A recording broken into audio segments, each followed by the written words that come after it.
One thing that keeps me puzzled, despite having studied finance and economics at the world's best universities, the following question remains unanswered. Why is it that 5,000 units of our currency is worth 1 unit of your currency, where we are the ones with the actual gold reserves?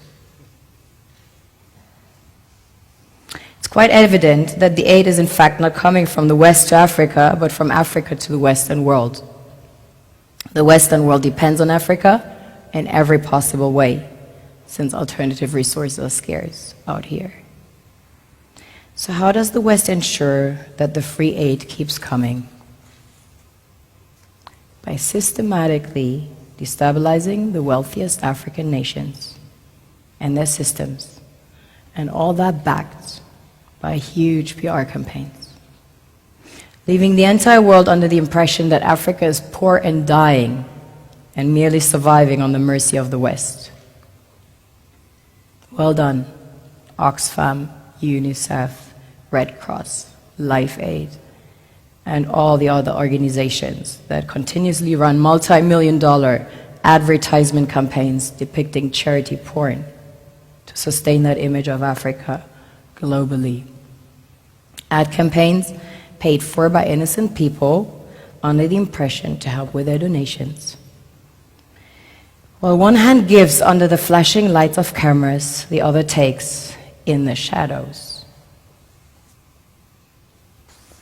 We all know the dollar is worthless, while the euro is merely charged with German intellect and technology, and maybe some Italian pasta. How can one expect donations from nations that have so little?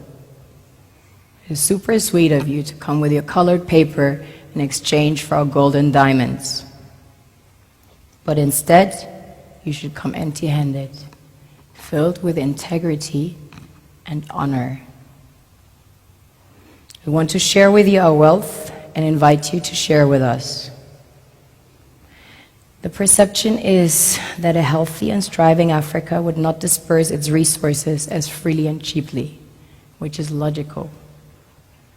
Of course, it would instead sell its resources at world market prices, which in turn would destabilize and weaken Western economies, established on the post-colonial free meal system.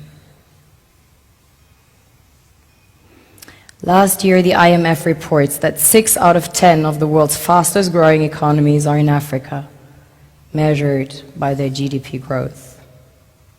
The French Treasury, for example, is receiving about $500 billion